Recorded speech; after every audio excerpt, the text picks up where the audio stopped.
Hello and welcome back to my channel. Today we'll see about multiplexer tree. तो multiplexer tree क्या होता है? जैसे कि हम हायर ऑर्डर मल्टीप्लेक्सर हम रियलाइज कर सकते हैं यूजिंग द लोअर ऑर्डर। जैसे कि आप देख सकते हैं वाले एग्जांपल में हमने क्या किया है, 8:1 मल्टीप्लेक्सर हमने रियलाइज किया यूजिंग द 4:1 मल्टीप्लेक्सर। ठीक है, या तो हम ये भी बोल सकते हैं कि हमने 8:1 मल्टीप्लेक्सर रियलाइज किया यूजिंग 4:1 मल्टीप्लेक्सर एंड 2:1 मल्टीप्लेक्सर। तो आप देख सकते हैं यहाँ पर जो हमको इनपुट दिख रहे हैं वो D0 से लेके D7 तक, मतलब 8 इनपुट है और एक आउटपुट है। ठीक है, so it is the outer structure of 8:1 multiplexer. तो ये आउटर से तो आपको दिख रहा है 8:1 मल्टीप्लेक्सर, लेकिन अंदर में क्या है, 4:1 मल्टीप्लेक्सर। तो आप ऐसा रियलाइज कर सकते हैं। तो उसको हम क्या बोलेंगे, मल्टीप्लेक्सर ट्री। तो ट्री इसलिए बोल रहे हैं क्योंकि आप देख सकते हैं यहाँ पर, ये जैसे कि अगर आप इसको देखेंगे एक एंगल से, तो ये इसका शक्ल जो है वो ट्री से मिलती जुलती है, इसलिए इसका नाम क्या पड़ गया, मल्टीप्लेक्सर ट्री। ठीक है, तो इसको मल्टीप्लेक्सर ट्री, तो क्वेश्चन आमतौर पर ऐसे पूछा जाता है, डिज़ाइन 8:1 मल्टीप्लेक्सर यूजिंग 4:1 मल्टीप्लेक्सर। या ऐसा ऑब्लिक डाल के मतलब कुछ और भी पूछ सकता है कि 4:1 से और 2:1 मल्टीप्लेक्सर से रियलाइज़ करो। ठीक है, तो इस तरह से हम इसको रियलाइज़ कर सकते हैं। तो ये तो बहुत सिंपल है, मतलब शुरू में आप 4:1 मल्टीप्लेक्सर लगाएँगे, तो ऐसा ज़रूरी नहीं है कि हम ये जो सिलेक्ट लाइन लिख रहे हैं वो नीचे ही होना चाहिए, हम उसको ऊपर भी डाल सकते हैं, क्योंकि ये कोई स्टैंडर्ड सी चीज़ है ही नहीं। मतलब यहाँ पर आप S0, S1, S2 भी आप यूज़ कर सकते हैं। आई S0, S1, S2, यहाँ पर I0, I1, I2, I3, I4, I4, I7, मतलब डी की जगह आप आई यूज़ कर सकते हैं, ABC की जगह S0, S1, S2, क्योंकि उसका नाम है सिलेक्ट इनपुट और इसका नाम है डेटा इनपुट। तो इनपुट के लिए आप I0, I1, I2 भी आप यूज़ कर सकते हैं। तो ये कोई ऐसा स्टैंडर्ड नहीं है कि आपको D0 ही यूज़ करना है, डी डी वाला ही लेटर यूज़ करना है, या ABCD लेटर, एक्स लेटर ही आपको यूज़ करना है, ऐसा कुछ भी नहीं है। ठीक है, तो ये आपका 4 स्टार मल्टीप्लेक्सर है, अब उसका बीच में नाम लिखेंगे, यहाँ पर 2 स्टार मल्टीप्लेक्सर है। तो अब यहाँ पर आप क्या करेंगे, जो इनपुट साइड में दो मल्टीप्लेक्सर है उसके आउटपुट को आप कनेक्ट करेंगे जो आगे में मल्टीप्लेक्सर है उसके इनपुट पे। तो यहाँ पे सीक्वेंस का आप ध्यान रखो। अगर आप उसको इस तरह से लिख रहे हैं, मतलब D0 ऊपर है और D7 नीचे, मतलब D0, D1, D2, D3, D4, D5, D7, तो आपको जो ए लिखना पड़ेगा वो सबसे आउट वाले मल्टीप्लेक्सर के सिलेक्ट इनपुट पे आपको ए लिखना पड़ेगा। मतलब सीक्वेंस कैसे रहती है, ABC, तो जो ए जो रहेगा वो एकदम आउट वाले आपके मल्टीप्लेक्सर में रहेगा, उसी तरह से बी और सी जो रहेगा उसके पहले वाले में। ठीक है, तो जैसे कि अगर मैं आपको एक छोटी सी एग्जांपल समझाता, मतलब जब ए बी सी की वैल्यू 0 0 0 है, तो वाई पे क्या आता है, D0 आता है। वो मैं अब इसको अब मैं प्रूव भी कर सकता हूँ। ठीक है, तो अभी ए की वैल्यू 0 है, बी और सी की वैल्यू भी 0 है, तो बी सी 0 है। तो ये देखो, ये D0 भी सिलेक्ट होगा, D4 भी सिलेक्ट होगा, तो याले मल्टीप्लेक्सर के आउटपुट पर आएगा D0, याले मल्टीप्लेक्सर के आउटपुट पर आएगा D4। लेकिन ए की वैल्यू 0 होने की वजह से सिर्फ D0 सिलेक्ट होगा, तो वाई पर क्या आएगा, आपका D0 आएगा, ना कि D4 आएगा जो कि D1 से कनेक्टेड है।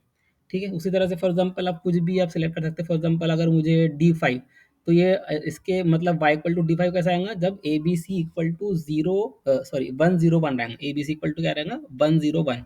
तो ए की वैल्यू 1, मतलब ये नीचे वाला इनपुट सेलेक्ट होगा, और 1 0 1, बी की वैल्यू 0, ए सी की वैल्यू 1, तो इसकी वैल्यू 0, इसकी वैल्यू 1 है, 0 1, मतलब वो आपका रहेगा ये D1 और D5 दोनों सेलेक्ट हो जाएँगे। ठीक है? सेलेक्ट दोनों हो जाएँगे, लेकिन इसके आउटपुट पे रहेगा D1, इसके आउटपुट पे रहेगा D5, लेकिन क्योंकि A इक्वल टू 1 है, इसलिए D0 सेलेक्ट नहीं होगा, D1 सेलेक्ट होगा। तो Y इक्वल टू आपको क्या मिल जाएगा, जो D1 है इस मल्टीप्लेक्सर 2 स्टार मल्टीप्लेक्सर का, जो कि D5 है। तो Y इक्वल टू आपको इस तरह से D5 मिल जाएगा। इसलिए अब बाकी आप कोई भी इनपुट आप टेस्ट कर सकते हैं, मतलब 1 1 1 पे 7 कैसा आ रहा, 1 1 0 पे 6 कैसा आ रहा, 0 1 1 पे 3 कैसा आ रहा, बिल्कुल सेम लॉजिक से आप इसको चेक कर सकते हैं, टेस्ट कर सकते हैं। ठीक है, एक और एग्जांपल हम ले लेते हैं।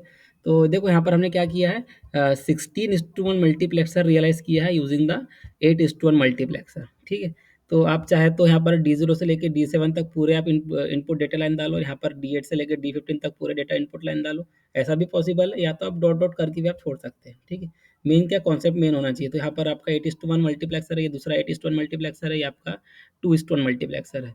ठीक है, तो अब बिल्कुल इसी तरह आप कोई भी इनपुट को आप क्रॉस चेक कर सकते हैं, जैसे कि आपका यहाँ पर 1001 पे D9 सेलेक्ट होना चाहिए। ठीक है, तो 1001, ठीक है, तो ए की वैल्यू 1 है, तो ये D1 सेलेक्ट होगा, मतलब याले मल्टीप्लेक्सर का आउटपुट सेलेक्ट होगा, याले मल्टीप्लेक्सर का आउटपुट सेलेक्ट नहीं होगा। तो यहाँ पर 1001, तो 1 यहाँ पर हो गया, ये ज़ीरो, ये 1, तो डी पे 1 है, बाकी 2 पे 0, तो 0, 0, 1 पे मतलब ये D1 भी रहेगा और D9 भी रहेगा। इसके आउटपुट में D1 रहेगा, इसके आउटपुट में D9 रहेगा। तो ये D9 यहाँ पे कनेक्टेड है, D1 यहाँ पे कनेक्टेड है, क्योंकि ए की वैल्यू 1 है, ए की वैल्यू 1 है, इसलिए D0 सेलेक्ट नहीं होगा, D1 सेलेक्ट होगा, जो कि D9 है। तो इस तरह से आपको y इक्वल टू D9 मिल जाएगा। ठीक है, इस तरह से हम 16:1 मल्टीप्लेक्सर हम रियलाइज कर सकते हैं यूजिंग 8:1 मल्टीप्लेक्सर ट्री। इसको हम क्या बोल सकते हैं, 16:1 मल्टीप्लेक्सर ट्री। इसको हम क्या पढ़ेंगे, 16:1 मल्टीप्लेक्सर ट्री, क्योंकि ये वर्किंग कैसी कर रहा है, 16:1 मल्टीप्लेक्सर के जैसी। ठीक है, तो ये कौन सा मल्टीप्लेक्सर ट्री है, ये 16:1 मल्टीप्लेक्सर ट्री। ठीक है, और ये ऊपर वाला कौन सा आपका 8:1 मल्टीप्लेक्सर ट्री। ठीक है, ये भी हो गया, मतलब अब क्या बोला है, 16:1 रियलाइज करना यूजिंग 4:max ओनली। ठीक है, तो आप यहाँ पे देख सकते हैं 4:1 मल्टीप्लेक्सर में 4 इनपुट रहते हैं, तो हमको इनपुट साइड में 4 4:1 मल्टीप्लेक्सर लगेगा और आउटपुट साइड में एक आपको 4:2 मल्टीप्लेक्सर लगेगा। तो पहले वाले 4:1 मल्टीप्लेक्सर का आउटपुट कनेक्ट होगा, फोर स्टो जो आउटपुट साइड में पहले वाला उसके पहले इनपुट से, दूसरे वाला दूसरे इनपुट पे, दूसरे का तीसरे का आउटपुट तीसरे के इनपुट पे, याले मल्टीप्लेक्सर के, और याले चौथे वाले का आउटपुट चौथे वाले इनपुट पे, जो आपके आउटपुट साइड में मल्टीप्लेक्सर है। अगेन आप सीक्वेंस ध्यान में रखो, यहाँ पर ए बी आएगा, यहाँ पर सी डी आएगा। ठीक है, अगर आप अप से डाउन जा रहे हैं, मतलब D0 ऊपर में, D1 D2 D0 D1 D2 D3 से लेकर D15 तक के, इसका रिवर्स ऑर्डर में अगर आप जाएंगे, मतलब D0 नीचे, D1 D2 D3, तो यहाँ पर ए बी आएगा और यहाँ पर सी डी आएगा, क्योंकि आप रिवर्स ऑर्डर में जा रहे हैं।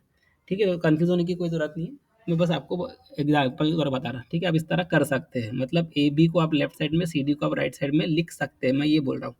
ठीक है, तो ये हो गया आपका 16:1 मल्टीप्लेक्सर यूजिंग 4:1 मल्टीप्लेक्सर। ठीक है, तो इसको हम क्या बोलेंगे, 16:1 मल्टीप्लेक्सर ट्री है ये। ठीक है, तो जैसे कि आप एग्जांपल के तौर पे कुछ भी वेरीफाई कर सकते हैं, जैसे कि हम चाहते हैं कि D12 सेलेक्ट होना चाहिए, तो D12 कब रहेगा, जब 110 रहेगा, 110, तो ए बी की वैल्यू 11। ठीक है, ए बी की वैल्यू 11 और सी डी की वैल्यू 00। ठीक है, ए बी की वैल्यू 11 है, सी डी की वैल्यू 00, तो ए बी की वैल्यू 11 है, मतलब ये भी सेलेक्ट नहीं होगा, ये भी नहीं होगा, याला इनपुट सेलेक्ट होगा वाई के लिए, मतलब ये यहाँ पर क्या रहेगा, और यहाँ पर क्या है आपका 00, तो यहाँ पर D0 आएगा, यहाँ पर D4 आएगा, यहाँ पर D8 आएगा, और यहाँ पर D12 आएगा, तो यहाँ पर D0 D4 D8 और D12। तो क्योंकि ए बी की वैल्यू 11 है, तो ऊपर के 3 सेलेक्ट नहीं होगा, सिर्फ लास्ट वाला सेलेक्ट होगा, जो कि D12 है। तो इस तरह से आप क्रॉस वेरीफाई कर सकते हैं कि हमने जो 4:1 मल्टीप्लेक्सर यूज़ करके 16:1 मल्टीप्लेक्सर बनाया वो बिल्कुल करेक्ट है। ठीक है, मतलब क्योंकि 1100 पर क्या आ रहा है, D12 आ रहा है। इस तरह से बाकी कोई भी आप इनपुट चेक कर सकते हैं। ठीक है, ये कौन सा है आपका 8:1, ये बिल्कुल इसके जैसा है, 16:1 बाय 4:1। यहाँ पर दो आपको लगे थे, तो यहाँ पर 3 ब्रांचेस में जाएंगे। ठीक है, क्योंकि आपके 2:1 मल्टीप्लेक्सर में 2 ही इनपुट रहते हैं। ठीक है, 2:1 मल्टीप्लेक्सर में 2 इनपुट रहते हैं। ठीक है, तो इस तरह से हम कर सकते हैं। तो यहाँ पर एक एक ब्रांच और ऐड हो जाएंगे, क्योंकि यहाँ पर ये जो 8, यहाँ पर इनपुट साइड में आपको 4 लगेंगे, तो यहाँ पर क्योंकि 8 इनपुट रहते हैं, तो हमको 4 2:1 मल्टीप्लेक्सर लगेंगे, 4 के दो दो 4 मल्टीप्लेक्सर के 4 आउटपुट रहेंगे, और ये कनेक्ट होंगे 2 इनपुट वाले 2 मल्टीप्लेक्सर पे। तो हमको, क्योंकि आपका मल्टीप्लेक्सर 2 बिट का नहीं, 2 आउटपुट वाला रहता है, 1 आउटपुट वाला रहता है, तो इसके आउटपुट को हम कनेक्ट कर देंगे ये वाले आउटपुट पे। ठीक है, तो आप कोई भी इनपुट को आप वेरीफाई कर सकते हैं, जैसे कि आप खुद ट्राई करके देखिए। अगर for example S0 S1 S2 जो हमने जो इस तरह लिखा हुआ है, जैसे कि 3 आना चाहिए, तो S0 S1 S2 0 0 0 1 1, तो 0 1 1 मतलब ये ऊपर वाला सिलेक्ट होगा। ठीक है, 1 मतलब ये नीचे वाला सिलेक्ट होगा, और इसमें 1, इसमें की वैल्यू 1 है, तो D3 सिलेक्ट होगा, तो D3 यहाँ पर सिलेक्ट हो रहा, इसमें 1 होने की वजह से ये वाला नीचे वाला सिलेक्ट हो रहा, और 0 होने की वजह से ये वाला सिलेक्ट हो रहा। तो इस तरह से S0 S1 S2, देखो हम यहाँ पर S0 S1 S2 S3 लिखे। ठीक है, S0 S1 S2 लिखे, आप कुछ भी लिख सकते हैं। ठीक है, ABC भी लिख सकते हैं, S0 S1 S2 भी लिख सकते हैं, जो लेटर आपको अच्छा लगता है, X0 X1 भी लिख सकते हैं, Z0 भी लिख सकते हैं, कुछ भी, कोई टेंशन नहीं। ठीक है, तो वाई इक्वल को इस तरह से आपको D3 मिल जाएगा। ठीक है, तो ये रहा आपका 8:1 मल्टीप्लेक्सर यूजिंग 2:1 मल्टीप्लेक्सर ओनली। ठीक है, अगले वाला है सिर्फ 2:1 मल्टीप्लेक्सर यूज़ करके हम क्या बना रहे हैं, 16:1 मल्टीप्लेक्सर। तो देखो, मैंने आपको स्टार्टिंग से बोला था, अगर ऊपर 0 रहा, नीचे, मतलब ऊपर 0 नीचे बड़ा नंबर रहा, तो ऊपर-नीचे कर सकते हैं, ठीक है?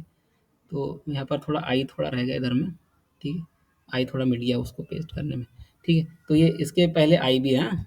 मतलब I0, I1, I2, I3, I4, I5, 6, 7 से लेके आपका I15 तक के हैं, ठीक है? तो यहाँ पर आपकी 4 ब्रांचेज़ बन जाएँगी। ट्री की कितनी ब्रांचेज़ बनेंगी? 4, ये 1, ये 2, ये 3 और ये 4, ठीक है? तो मैंने देखो क्योंकि 0 नीचे लिखा है इसलिए S0, S1, S2, S3 इस तरह आएगा, ठीक है? तो आपको सभी इसमें 0 नीचे 1 ऊपर करना पड़ेगा, ठीक है? तो यहाँ पर 15 इनपुट वाला है, 16 इनपुट है और 1 आउटपुट है, इसलिए आपका ये कौन सा मल्टीप्लेक्सर ट्री है? आपका 16:1 मल्टीप्लेक्सर। तो कभी-कभी 16x1 भी बोलते हैं, इसलिए मैंने वाला भी नोटेशन यूज़ कर ली, ठीक है? कभी-कभी क्वेश्चन बोलता है 16x1, ठीक है? 16x1 का मतलब वही होता है, 16:1 ईच होता है, ठीक है? 16:1 ईच होता है वो, ठीक है? तो क्रॉस लिखे चाहे कॉलन रहे, दोनों का मतलब एक ही से, ठीक है? ठीक है, तो ये रहा आपका 16:1 मल्टीप्लेक्सर यूजिंग 2:1। इसको आप उल्टा भी कर सकते हैं, मतलब 0 ऊपर 15 नीचे, तो यहाँ पर S0 आपका इधर चले जाएगा, S1 इधर आएगा, S2 यहाँ पर आएगा और S3 यहाँ पर आ जाएगा, ठीक है? तो इस तरह से हम रियलाइज कर सकते हैं 16:1 मल्टीप्लेक्सर यूजिंग ओनली 4:1 मल्टीप्लेक्सर। और कुछ क्वेश्चन आपके प्रैक्टिस के लिए मैंने पहले वाला करा ही दिया है, ठीक है? ये थोड़ा बड़ा हो गया, ठीक है? फिर भी आप ट्राई करने की कोशिश कीजिए, ठीक है? तो ये 32:1 यूजिंग 2:1, तो यहाँ पर एक ब्रांच और बढ़ जाएँगी, मतलब इसके लेफ्ट साइड में एक और आ जाएगा। तो इस तरह से वो 32:1 बन सकता है, ठीक है? तो जैसे कि मैंने यहाँ पर आप देख सकते हैं, यहाँ पर हमने बार-बार S0, S1, S2, S3 बार-बार नहीं लिखा, हमने एक ही बार लिख दिया, तो ऐसा पॉसिबल है। मतलब एक ही बार ये देखो ये सभी सब एक-दूसरे से कनेक्टेड, ये डॉट-डॉट डाल दिया ना हमने, ये डॉट डॉट डाल दिया, तो इसका मतलब क्या है, वो इंटरनली कनेक्टेड है, तो हम इसको S0, S1, S2, S3 को एक बार भी लिख सकते हैं। ऐसा नहीं कि बार बार, मतलब यहाँ पर आपको 8 बार S0 लिखना पड़ेगा, यहाँ पर 4 बार लिखना पड़ेगा, ऐसा ज़रूरी नहीं है, ठीक है? आप एक बार लिख के भी कर सकते हैं। तो ये इस तरह से देखो, ये बॉक्स के बीच में डॉट डॉट डाल के आप इस तरह से भी आप रियलाइज कर सकते हैं, ठीक है? तो जितना सिंपल हो उतना अच्छी बात है, ठीक है? उसी तरह से 32:1 बोल रहा है, 8:1 से 32:1 यूजिंग 4:1, ठीक है? तो आप ट्राई करने की कोशिश कीजिए। अगर आपको ये वीडियो अच्छा लगा, पसंद आया, तो आप वीडियो को लाइक कीजिए और चैनल को सब्सक्राइब भी कर लीजिए और बेल आइकन पे टैप भी कर दीजिए। Thank you.